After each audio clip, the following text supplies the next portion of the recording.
everybody, welcome back to the Vibrant Life Show here in Cloud Dojo. I'm Corey and this is your spot for inspiration on living a healthy, happy, and vibrant life.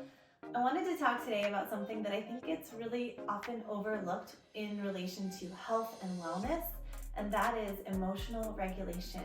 Basically, just how we handle when stuff goes wrong in our lives and things are very overwhelming and upsetting. Because I don't know about you, but I used to really get overwhelmed easily and just kind of derail all of my health goals when something was not going right in my life or something really upsetting happened. And I want to share what I do differently now. So if you're interested in that, stay tuned. So I want to start out with what changed for me. How did I go from being someone who could be pretty thrown off in terms of my health and wellness routines and goals when emotionally disturbing things were happening? I kind of gave myself a big pass. And in some ways I think that's good, and I'll get into that. But I really changed how much I let it just run my life. And the thing it started with is, number one, my why. I figured out why was it important to me to learn how to be more emotionally regulated when really hard things were happening. And my whys, one is just spending time with people that were in really tough situations and fighting for their life or struggling to have a better life helped me realize and appreciate the preciousness of this life and appreciate, how much I want to live present and live as long as I can. And also my kids, just having my kids and really getting in touch with how much I want to be there for them in the long term. And third was just learning more about the science behind our emotional regulation and how well we handle really emotionally disturbing situations, really stressful situations, and that effect on our body both immediately and over time. So when I saw and learned about how incredibly important it is to regulate emotionally, it's just as important as eating healthy and exercising and sleeping, is learning how to down-regulate, take yourself from this really heightened, stressed out state down to, a more calm response. How huge that is for our long-term health. It was undeniable. It's something I needed to work on.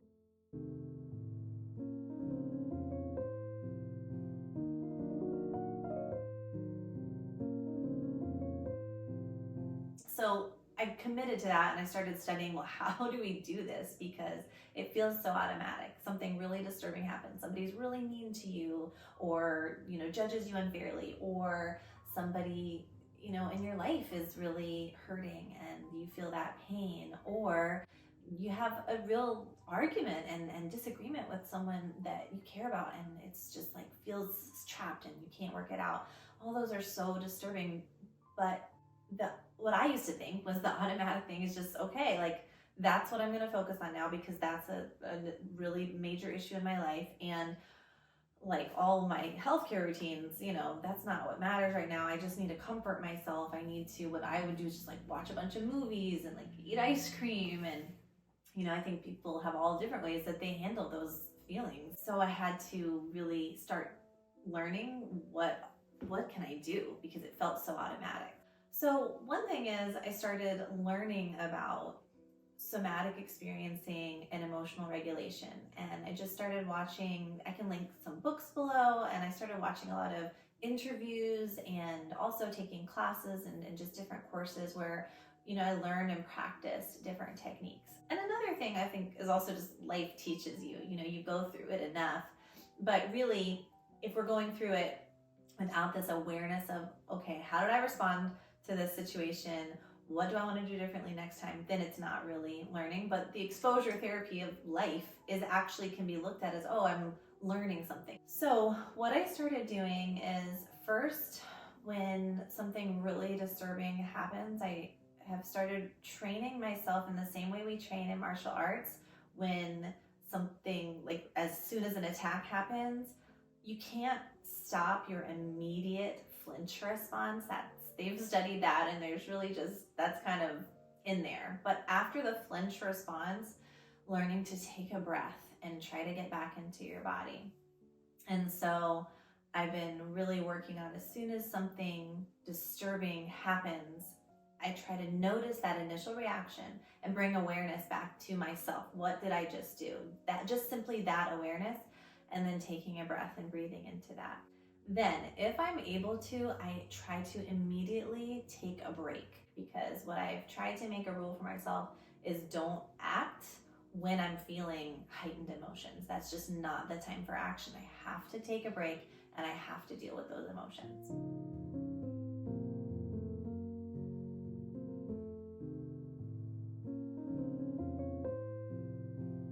Humans are pack animals. So if we are in an intense emotional situation, that can feel really scary. It can feel like, is something wrong? Am I going to get kicked out of the tribe? Or, we kind of get these feelings of fear that sometimes don't even make sense. And then we physically feel like we are in survival mode. So for whatever reason, sometimes things in our life that happen can trigger us into survival mode. And sometimes we really need to act to handle an actually dire situation. But whenever that's over, we need to come back to the body, but also just understanding like it is legitimately going to affect our bodies. There's a real sense of, maybe I'm going to get kicked out of the tribe, or my stability is going to just fall out from under me, and I'm like going to die. I mean, that's what our biology tells us. So even if we aren't, and it's okay, and things will move on and we'll be all right, we still can get that actual physical sense of life or death in our body. All right, so after my breath and my awareness of, okay, I had a flinch response, I see that, that helps me bring awareness back into my body. Then I take a break. So then I'm alone and I'm feeling these feelings. So I immediately want to reach for comfort. And sometimes the pain is just so great. And in some sense, I think distraction can be helpful. But what I try to do first, what I really discipline myself to do first, is just be with the feeling and do a body scan, just toe to crown or head to toe. How am I feeling? What do I notice in my head? What do I notice in my neck? What do I notice in my shoulders? And all the way down, just a quick awareness of the body, and understanding that emotionally disturbing things have an effect on the body right away. And we kind of, if we have to fight, or we have to flee, or we have to freeze, or we're having this like sympathetic nervous system response, we're going to kind of numb to those feelings. But if immediate action is not needed, or as soon as immediate action is over, then I think it's really important to come back to awareness of the body and recognize there is tension there. Because if we just move on and we continue that numb feeling, then we hold tension in the body, and that's where the health problems end up later on. So I do this body scan and I notice where the tension is. And then I look for ways to release and just kind of getting back to the primal ways that the body naturally wants to release. Animals, wild animals, will, after they've survived a near-death experience, they will shake. Like, they'll just lie on the ground and just shake for like 5 minutes, and then sit and kind of be dazed for a little while, and then move back on with normal life, because they're just so into the release and presence, and that allows them to move on. So I try to use those same principles for myself. And there are, lots of studies that people in our martial art always reference, and just, my friends, a lot of friends of mine are somatic experiencing practitioners who study these things. And, there's a lot of research to back up that we can behave a lot like that in some ways. We can go and shake things off and cry things out, and laughter sometimes is like whatever needs to come out, making like primal noises. All of that really helps us release all that tension in the body so that it doesn't get stagnant. So I allow myself to notice where the tension is and just release it in whatever ways need to come out. And then after that, what I will do is I will reach out for connection. This is hard for me. I mean, it's a lot easier now, but I used to just feel so internal. Like I just felt, well, I don't want to bother anyone, and I don't know if they would understand. But we need each other. Like I said, we are pack animals. And so even if it's just something small, even if it's just, reaching out to one friend and saying, I'm having a really hard day, call if you can. Yeah, and so that connection really helps. If I just can't have that connection for whatever reason, maybe I'll write in my journal. And that's sort of a connection to my future self. I'm like, you know what, I'm going to look back on this someday and I'm going to have gotten through it. And that's what journaling can mean. So, one of those two things.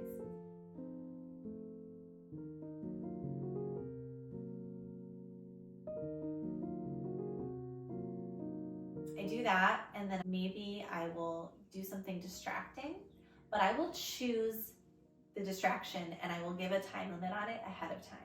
So sometimes I think it's okay to give yourself a break, from the processing and just do something fun and silly. I highly recommend doing that with a friend. So if you reach out and somebody responds, you can just say, you know what, I just want to distract myself from this for a minute. Can we just do something silly? Like you could, go to something like a comedy show with them, or just go out and do something silly, like, I don't know, go bowling or go axe throwing. That's a way to get out some feelings in a positive way. I don't know, just do something with your friend, or just have a, like a talk, but just about silly stuff, and not getting too deep with it at that time. And then of course, when you feel ready again, you can, process and go through that. But just knowing it's kind of these waves and these cycles of what your body feels ready for. But either way, for the distraction, I put a time limit on it. Let's say I'm going to just watch something hilarious. I'm like, 15 minutes. I'm going to watch something hilarious for 15 minutes. Let's say I'm going to eat a comfort food. I put that in a bowl, like this is what I'm having during this distraction period. And that's it, because that's not going to actually help me regulate in the long term. So I don't want to overdo that. And so making that conscious decision, and I get it, I don't do that every time, but I've gotten a lot better at it over the years. Just keeping up with it, keep on trying. And then whenever I'm ready, the most important thing is that real deep sitting with the body and really down regulating. As like Joe Dispenza is someone I like to follow in terms of this practice of turn down the dial on the emotion and just bring yourself back to the present moment. Trying not to get lost in worries about the future or what happened, replaying that, but seeing those thoughts come in and just letting them pass. And that's a thought. That's a thing I'm bringing into my mind. But let's come back to my body. Bring the awareness back to the body. Okay, here I am. I'm sitting on the chair. I'm wearing socks. I've got soft pants on. Just kind of feeling yourself and bringing yourself back here to the present moment. And just, listening to some guided meditations, maybe from Joe Dispenza, or there's plenty of really great ones on Insight Timer as well. Just bringing real down regulation to the system, doing a yoga nidra that just really calms the nervous system down, staying with it. And I've had experiences where while that's happening, I'm shaking, I'm crying, my heart's racing, and I just stay with it. It's like a little baby that's crying. That's my emotion. I'm just like, I'm right here with you. I'm not gonna leave. I wanna run away because this is really hard, but I'm gonna stay with it. And then just spiraling through again, back to maybe a body scan, back to some deep crying, back to some shaking. I'm going to stay with my body through these cycles until there's release. I'm not going to tell myself the story over and over again. I'm going to process with friends. I'm going to write in my journal. But another thing I like that Joe Dispenza said, I've been listening to him a lot lately, is something like the experience without the emotion is the lesson. So eventually, my goal is to get to a place where I remember the lesson from the experience and I let go of the emotion. He calls it forgiving the emotion. I think what that means to me is let it go. I'm not holding on to that anymore. I don't need to process, tell everybody how mad I am at that person. I don't need to relive the story over and over. Maybe I do need to talk about it in a few times enough to process the emotion and get the lesson. And then I'm ready for the next thing in my life. I'm ready for that next level of experience and existence and helping the world and living healthy in my body.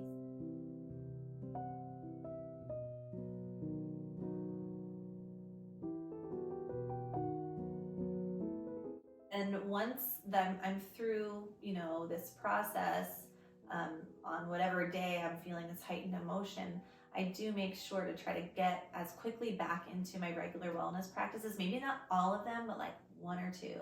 Like just make myself go outside. That's a huge one. Make myself sit in the sunshine and just notice the trees or something like that, or the buildings or wherever I am, but just paying attention and getting sunlight is a really important first one, I feel like, because also if you do that in the morning, you get sunlight, you're keeping your circadian clock in order. It's going to help you sleep better, which is another really important part of repair.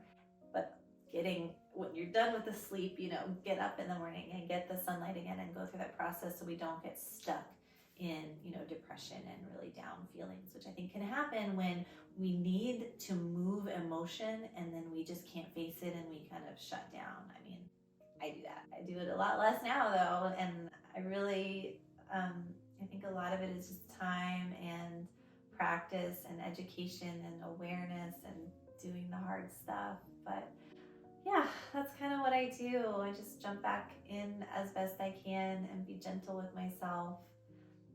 And I think it really helps. I had an experience recently where I went through all of that process and really got important lessons, got important healing from like stuff that experience had brought up from my childhood that I feel grateful that I got to face, because I was holding it and I didn't realize I was holding it until I just kept looking for the lesson, and there was a lesson right there, and got to experience and process a lot of things that I had probably held so deep inside. So yeah, I hope some of these tips helped you all. I hope you found some inspiration, maybe some solace, and some ideas for, this work for yourself. Here is wishing you a healthy, happy, and vibrant week ahead, and I'll see you very soon here in Cloud Dojo. Bye.